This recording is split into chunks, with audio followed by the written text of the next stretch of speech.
데요. 조금 이렇게 한번 해보겠습니다. 10절부터 13절까지, 10절부터 13절까지, 33장 10절로 13절까지를 합독하시고, 그리고 18절부터 20절까지를 또 합독하는 걸로 그렇게 나눠서 합독하겠습니다. 10절부터 13절 먼저 합독하겠습니다. 여호와께서 므낫세와 그의 백성에게 이르셨으나 그들이 듣지 아니하므로 여호와께서 아수르 왕의 군대 지휘관들이 와서 치게 하심에 그들이 므낫세를 사로잡고 쇠사슬로 결박하여 바벨론으로 끌고 간지라.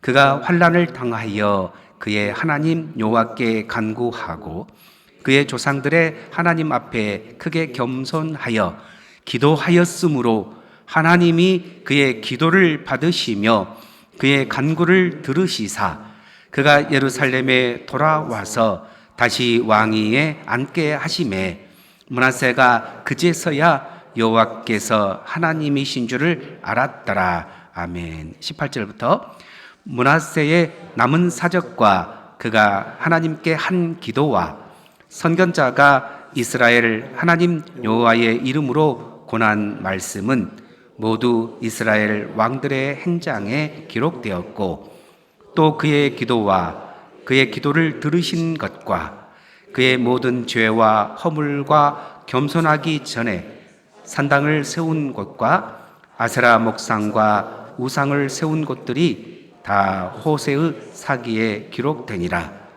므낫세가 그의 열조와 함께 누움에 그의 궁에 장사되고 그의 아들 아몬이 대신하여 왕이 되니라. 아멘. 아멘.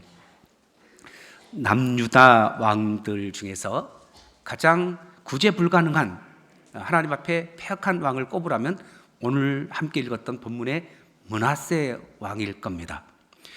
그게 죄가 얼마나 크고 깊었는가 하면 열왕기하 24장에 보면 왜 남유다가 멸망했는가라고 이유를 밝히면서 바로 그 므낫세 때문에 므낫세의 죄가 너무 커서 하나님이 결국 바벨론의 포로가 되게 했다라고, 그 비극은 다른 것이 아닌 므낫세 때문이라고 그렇게 명시할 정도였습니다. 그는 하나님의 성전에 우상을 세웠어요. 그리고 자기 아들을 불 가운데 제사로 드렸습니다. 그리고 한 시대 한 민족을 돌이킬 수 없을 만큼 멸망의 길로 이끈 장본인이 바로 므낫세 왕이었습니다. 그런데 오늘 본문은요, 그 처참한 심판의 끝자락에서 굉장히 일어나서 믿기 어려운 반전을 이룬 것을 오늘 본문에서 보여주고 있어요. 그러니까 그가 하나님의 말씀을 무시하고 멸시했어요. 그러자 하나님께서 아수르 왕의 대군을 보내서 므낫세 왕을 쇠사슬로 결박하고 다른 성경에는 갈고리로 깨어갔다 이렇게 표현하고 있어요. 그래서 그 아수르가 당시에 이제 바벨론까지 지배하던 건데 아수르의 니느웨가 아닌 저 멀리 바벨론까지 사로잡혀 가서 절망의 구덩이에서 던져졌던 그 므낫세였어요. 자, 근데 그 끌려갔던 므낫세가 그곳에서 하나님을 부르기 시작한 겁니다. 이 저주받은 인생이 어떻게 회복될 수 있었을까? 오늘 성경에서는 그가 기도했기 때문이다 라고 말씀해주고 있죠. 오늘 우리는 므낫세의 사건을 통해서 중요한 진리를 배울 수 있습니다. 뭡니까? 기도하면 하나님께서 들으신다라는 겁니다.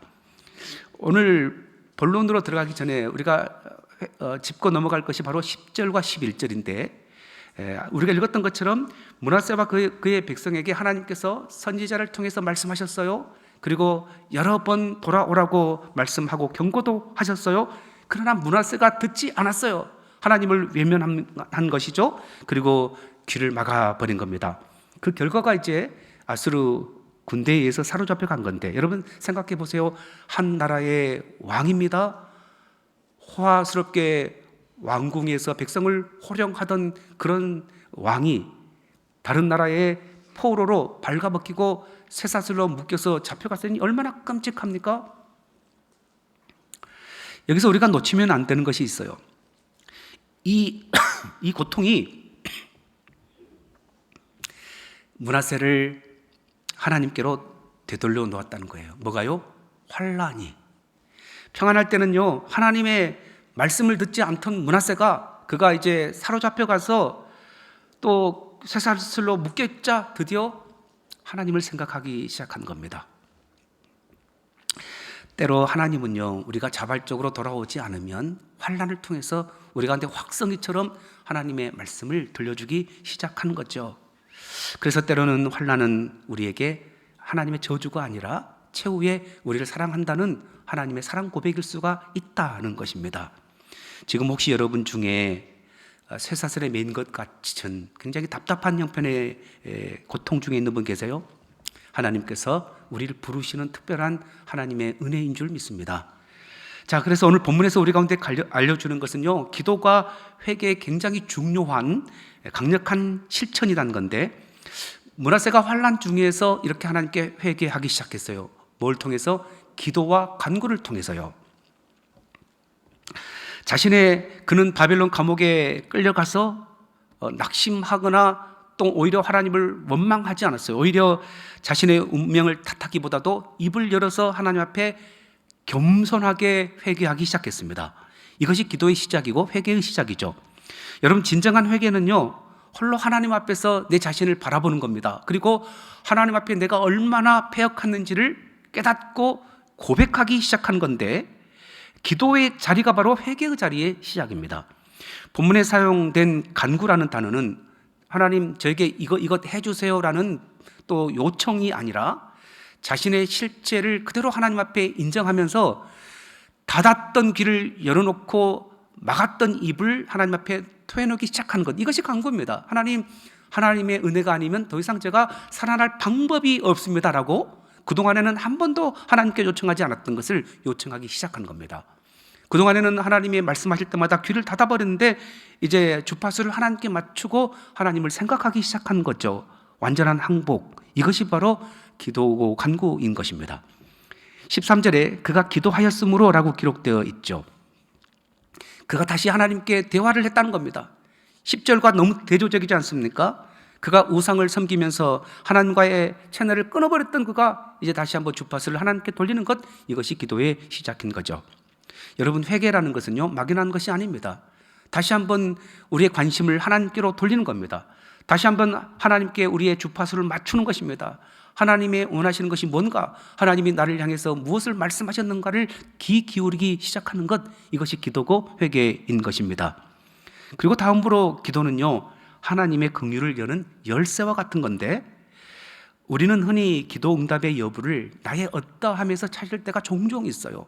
내가 성경을 많이 읽지 않았는데, 내가 하나님 앞에 봉사를 좀 게을리했는데, 내가 하나님 앞에 헌신을 못했는데 라고 그러면서 자책하면서 기도의 자리를 떠나갈 때가 얼마나 많은지 몰라요. 그러나 여러분, 오늘 본문의 므낫세는 우리의 이런 생각을 완전히 깨뜨려버려요. 왜냐하면 므낫세는 하나님 앞에 응답받을 수 있는 가능성이 0.001%가 되지 않을지도 모르겠어요. 그런데 13절에 보면요, 그가 기도하였으므로 하나님이 그의 기도를 받으시고 그의 간구를 들으시사라고 말씀하고 있지 않습니까? 우리는 이런 질문이 있어요. 하나님, 아니 어떻게 므낫세 같은 사람의 기도를 받을 수 있어요? 그가 유다를 우상 숭배의 소굴로 만들었잖아요. 무제한 피를 흘렸어요. 심판받아 마땅한 사람이 바로 므낫세예요. 므낫세 때문에 유다가 바벨론에 멸망했잖아요. 그런데 왜 하나님은 므낫세의 기도를 받으셨습니까? 기도의 응답은 기도하는 사람의 공로 때문에가 아니에요. 하나님의 긍휼에 근거한 것이기 때문입니다. 자, 하나님이 므낫세의 기도를 받으신 것은 므낫세가 갑자기 훌륭한 사람이 되었거나 선한 사람이 되었기 때문이 아니에요. 하나님은 언제나 긍휼과 자비를 가지고 자신을 내게 찾는 사람의 귀 기울이고 있었기 때문인데, 마침 그때에 므낫세가 하나님을 찾았기 때문입니다. 여러분, 이런 생각을 해보세요. 오랫동안 부모 싫다고 집을 나가서 연락을 끊고 살던 자녀가 어느 날 깊은 밤에 전화를 했습니다. 아버지, 저 너무 힘들어요. 저 한번 살려주시면 안 돼요? 이렇게 할 때 싫다며 거절할 수 있는 부모가 어디 있습니까? 오히려 전화기 붙들고 너 어디니? 내가 기다리고 있었다. 당장 돌아가라고 부모가 말하지 않을까요? 하나님이 바로 그런 아버지입니다. 시편 103편 말씀처럼 하나님은 우리의 죄를 따라서 우리를 처벌하지 않으세요. 오히려 동이 서에서 먼 것처럼 우리 죄가를 멀리 옮기시는 분. 자비와 긍휼이 풍성하신 분, 이분이 하나님이시고 그 하나님의 성품 때문에 하나님이 응답하시는 거죠. 여러분, 므낫세의 기도가 하나님께 상달된 것은 므낫세의 의로움 때문에, 그가 하나님 앞에 회개를 잘했기 때문이 결코 아니에요. 하나님의 사랑이 그만큼 크기 때문에, 하나님의 인자와 긍휼이 무궁하시기 때문에 기도하면 하나님이 들으시고 받아주신다는 거죠. 그렇다면 여러분, 어떠한 우리의 모습 때문에 하나님 앞에 거리끼고 또 뒤로 물러서고 할 필요가 어디 있겠습니까? 그러니까 성경이 므낫세의 기도 응답을 이렇게 생생하게 기록한 이유는 우리에게 용기를 주기 위함이죠. 유다를 망하게 한 므낫세의 기도도 들으셨다면 그 세상 어떤 사람의 기도인들 응답되지 못하겠어요? 우리의 과거가 어떻든 지금 영적 상태가 어떻든 상관없어요. 하나님의 무궁한 긍휼, 이것으로 귀를 기울이고 계시기 때문에요, 우리가 부르짖고 기도하기만 하면 하나님이 응답하실 줄 믿습니다. 그리고 마지막으로 이제 기도는 영원한 기록되는 유산이다라는 것을 보여줍니다. 보통 세상의 역사는요, 왕의 업적을 기록해요. 누구와 싸워서 이제 뭘 얼마큼 얻었다, 또는 왕궁을 얼마나 화려하게 잘 지었다 하더라, 이제 이런 것들을 기준으로 삼아요. 그러나 오늘 본문은요, 므낫세의 통치 기간이 55년이었는데 그것을 정리하면서 아주 독특한 기록을 남기는데, 18절은 므낫세의 남은 사적을 말하면서 그가 하나님께 기도한 그 기도가 이스라엘 왕들의 행장, 즉 삶의 기록에 남겨졌다라고 알려주고 있어요. 그리고 19절에서도 그의 기도와 그의 기도를 들으신 것이 호세의 사기에 기록되었다라고 말씀해 주고 있지 않습니까? 유다 역사상 55년이란 기간 동안에 통치를 한 왕이 그의 통치 기간에 기록할 만한 것이 얼마나 많았겠습니까? 하지만 하나님은 그의 정치적인 승리나 경제적인 번영에 침묵하고 계세요. 대신 그가 절망의 감옥에서 하나님 앞에 기도했던 것들, 그것을 하나님 성경에 영원한 기록으로 남겨두고 있는 것이죠. 여러분, 이것이 하나님이 한 사람의 인생을 평가하는 방법입니다. 그래서 기도는 사라지는 공허한 외침이 아니고 하나님의 기억 앞에 영원히 기록되는 거죠. 우리는 가끔 기도하고 나서 응답이 더디면 내 기도가 허공에 이렇게 흩어지고 마는구나 라고 의심하면서 허탈해할 때가 종종 있어요. 그러나 므낫세의 기도가 이 역사서에 2번이나 강조되어서 기록되었다는 것을 보십시오. 기도는 입 밖으로 나오는 순간 하나님의 보호자 앞에 금대접에 담겨져 올라갑니다. 그리고 하나님의 기억 속에 기록되는 것입니다. 우리가 종종 조부모님, 할아버지, 할머니나 또는 부모님이 이제 우리를 위해서 기도했다는 것을 어떻게 압니까? 새벽마다 우리를 위해서 눈물로 올려드렸던 그 기도가 어린 시절에는 몰랐는데 지금 생각해 보니까 어머니의 그 기도 때문에 내가 이 자리에 있을 수 있다라는 것을 깨닫지 않습니까? 바로 그겁니다. 내 인생에 저분의 기도가 있었다. 왜요? 하나님께서 그 기도를 잊지 않고 기억해 주시는 거죠. 여러분, 결코 기도는 사라지지 않습니다. 그 기도는 우리의 삶 속에서 역사하고 있는 것이고 하나님의 기억 속에 있는 것이죠. 그래서 우리는 잊어버리고 기도했던 당사자는 잊어버릴지 모르지만 기록하고 계신 하나님께서 반드시 응답해 주실 줄 믿습니다. 언제요? 하나님의 때에. 세상의 업적은요, 시간이 흐르면 잊혀져요. 그러나 하나님 앞에 드린 눈물의 기도와 그 응답하신 하나님의 자비는요, 결코 지워지지는 않는 하나님의 기억 속에 영원히 기록될 줄 믿습니다. 그러니까 므낫세 왕의 인생에서 가장 빛나는 때는 그가 왕이 아니었다가 왕의 대관식 때에 황금 면류관을, 왕관을 그의 머리에 쓸 때가 아니었어요. 언제입니까? 오히려 무릎을 꿇고 기도했을 때 하나님이 받아주시고 알아주시고 기록해 주실 때였던 거죠. 여러분, 왜 하나님은 므낫세의 기도와 응답을 이토록 세밀하게 역사에 남겨놓으셨을까요? 바로 저와 여러분을 위해서입니다. 역대기는요, 역대기서 우리가 역대하를 계속 보고 있는데요, 바벨론 포로에서 돌아와 낙심해 있던 이스라엘 백성에게 주시는 말씀인 거죠. 구제불능했던 그 므낫세도, 민족을, 유다 왕국을 망하게 했던 므낫세도 기도해서 살아났고 포로로 끌려갔다가 다시 왕위가 복귀되었다면 너희도 기도하면 살 수 있다라는 것을 보여주었습니다. 마찬가지로 오늘 우리도 마찬가지 아니겠어요?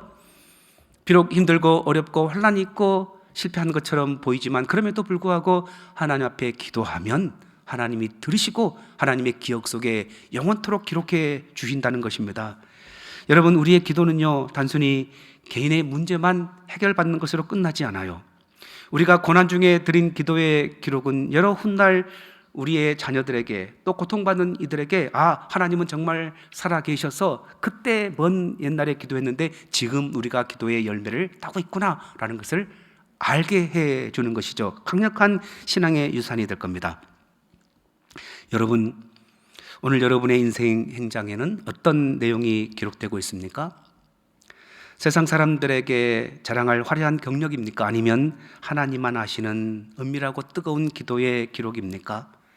여러분 기억하시기 바랍니다. 우리가 이 세상 떠날 때 사람들은 우리의 업적 좀 기억하다가 잊어버리겠죠. 그러나 하나님은 우리가 얼마나 그분을 의지하고 눈물로 또 뜨겁게 부르짖어 기도했는지를 다 기억하시고 기록에 남겨두시고 반드시 하나님의 때에 응답해 주실 줄 믿습니다.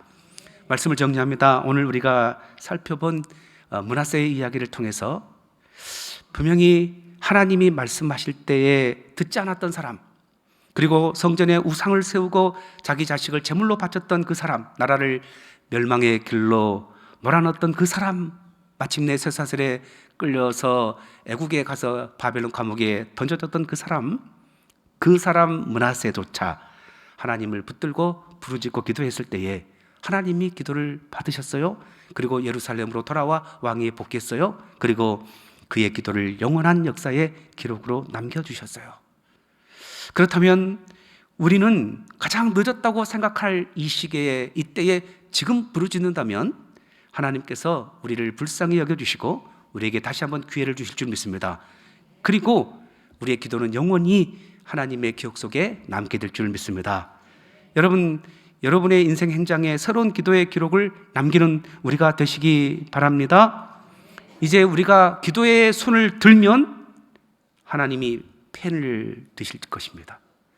그리고 우리의 환난과 절망을 하나님께서는 소망으로 바꾸실 뿐만 아니라 가장 아름다운 기도의 첫 줄을 써내려가기 위해서 지금 하나님께서 준비하고 계신 줄 믿습니다. 이것을 믿는다면 어떻게 해야 되겠습니까? 오늘 이 밤에도 뜨겁게 주님을 의지해서 부르짖고 간구하는 복된 시간이 되시기 바랍니다. 눈을 감고 이렇게 한번 기도하시겠습니다. 하나님, 지금 제 삶에서 하나님 앞에 내려놓지 못한 죄와 허물을 고백합니다. 므낫세처럼 하나님 앞에 깊이 겸손하여 주여 나를 불쌍히 여겨 주옵소서라는 간구로 주 앞에 나가기를 원합니다.